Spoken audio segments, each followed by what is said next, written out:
Lucas came into my life when my son met his mother and subsequently married his mother. Lucas, until the age of 9, lived with his mother and my son for a part of that time as his stepfather. He was in special education. He was diagnosed with many things, and autism really wasn't one of them at the time. It was mostly bipolar, and he was given tremendous amounts of medication, which almost made him catatonic. And at 9, he went into a group home, a couple of hours away. He always missed home. He always wanted to go home. He always missed his mother. Finally, after 2 years, he moved on to another group home closer to his mother. Then he had to be shipped to a residential facility in Utah. Then he was shipped to Hawaii, and we decided we'd go visit him in Hawaii. And he was in terrible situations there. He had been hospitalized, he was in a foster home. It was awful. My husband and I decided to take him at 16. When we first took him from Hawaii, and then the first night, he gets in bed and he goes, "This is the start of my happy life." And that alone can bring tears to your eyes. Because I always felt that I should be able to take care of him, but I understood also that I couldn't go on taking care of him by myself. It was very, very stressful for me. But when he moved to Julie's home, Julie is a very loving woman, and Lucas said to me, "She's the Italian version of you." Well, I met Lucas in December of 2010. And at that time, it was a learning experience for the both of us. He was in transition. Lucas has become more stable in this environment only because there's consistency. And then hopefully that will do well by him when he is on his own, which he does want to be on his own at some time. We were looking for a job for Lucas, going from store to store.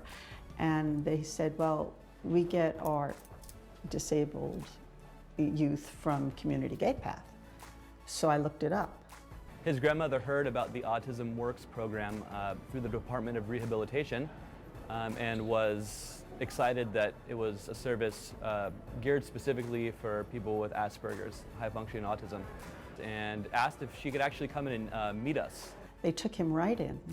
They started with the workshops to stress the interviewing, the resume, everything about getting a job. When I first met Lucas during that meeting, another thing that kind of really came across was his love for movies. And this is something that his grandmother had expressed to us too.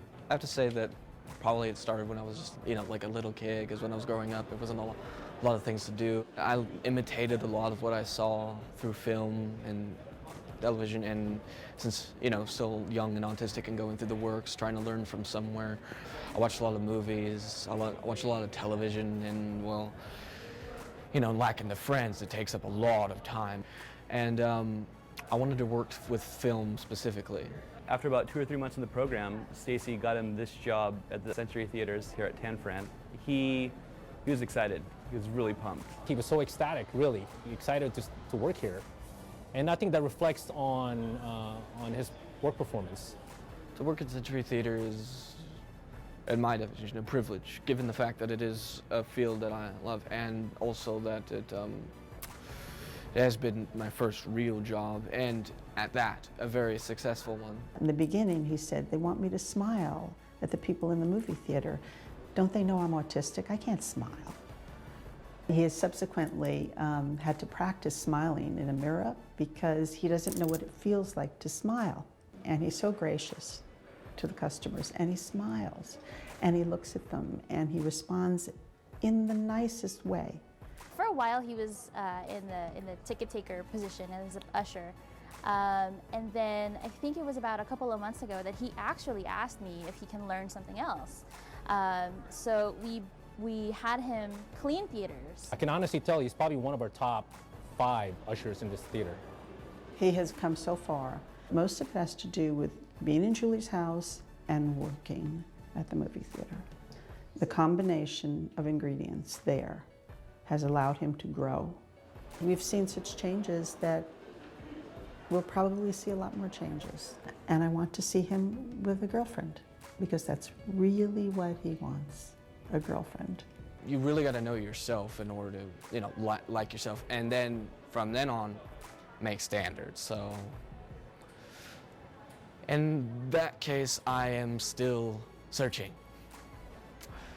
for Miss Right, and not Miss Right now.